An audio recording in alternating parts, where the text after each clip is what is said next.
जब भी आप कोई एक सॉफ्टवेयर परचेज करते हैं, मार्केट में बहुत सारे सॉफ्टवेयर अवेलेबल हैं, तो वहां पे आपको जो बिलिंग की सुविधा तो दी जाती है, जो कि मैंने आपको पहले बताई। इसके साथ साथ आपको इन्वेंटरी मैनेजमेंट के लिए चीजें दी जाती हैं।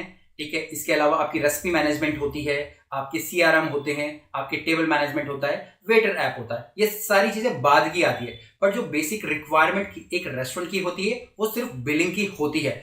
बट यहाँ पे हम लोगों को सब चीजों के लिए पे करना पड़ता है। इवन अगर जर्नली अगर आप देखेंगे, अगर हम ये सारी चीजें अगर परचेज भी कर लेते हैं, तो इसमें से सिर्फ हम लोग जो बिलिंग वाला पार्ट ही यूज कर रहे होते हैं। क्योंकि अगर आप इन्वेंट्रीज करने जाओगे, रेसिपी मैनेजमेंट करने जाओगे, तो आपको 2-3 स्टाफ तो और लग जाएगा। क्योंकि मैक्सिमम रेस्टोरेंट्स के अंदर इन्वेंट्री के लिए कोई सेपरेट बंदा नहीं रखा जाता है, स्टोर्स के लिए कोई सेपरेट बंदा नहीं रखा जाता है, क्योंकि ये भी एक तरीके का प्रॉपर आप बोल सकते हैं ऑफिशियल वर्क हो जाता है।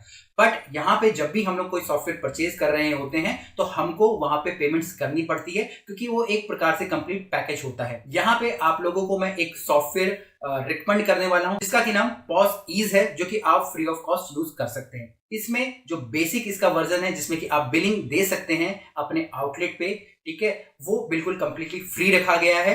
आप चाहें तो हमें कांटेक्ट कर सकते हैं, डायरेक्ट वेबसाइट पे जा सकते हैं, या नीचे एक लिंक दिया हो गया होगा, आप क्लिक करके डेमो के लिए भी आप हमें बोल सकते हैं। अब यहाँ पे आप कोई भी शॉप ओपन करके बैठे हो, आपका रेस्टोरेंट हो, क्लाउड किचन हो, टेक अवे हो, चाय की दुकान हो, बेकरी पेस्ट्री की शॉप हो, पिज्जा शॉप हो, इवन अगर आप हॉकर भी हो, तो आप इस सॉफ्टवेयर का जो बेनिफिट है ले सकते हैं। और एक सिर्फ प्रिंटर के साथ आप अपने जो कस्टमर को बिल दे सकते हैं। यहाँ पे आपको एक छोटा टैब रखना होगा, ठीक है, जिसमें कि आप अपनी सारी एंट्री करोगे। ठीक है, क्योंकि इंडिया अब डिजिटल हो रहा है, तो आपको भी थोड़ा सा डिजिटल की तरफ मूव करना पड़ेगा। सिस्टम बहुत ही ईजी और आसान होता है। उसके बाद जब आपको लगता है कि भैया अब मेरी चीजें बढ़ रही हैं, मेरी सेल दिन की 50,000 हो रही है, 60,000 हो रही है, अब मुझे अपनी इन्वेंट्री मैनेजमेंट के लिए, रेसिपी मैनेजमेंट के लिए, सीआरएम के लिए, ठीक है, मुझे एक बंदा हायर करना पड़ेगा। तब जाके आप अपनी चीजों को अपग्रेड कर सकते हैं। बाकी अगर नॉर्मल बेसिक में ही आपका काम चलता है, आप इसको ही यूज कर सकते हैं।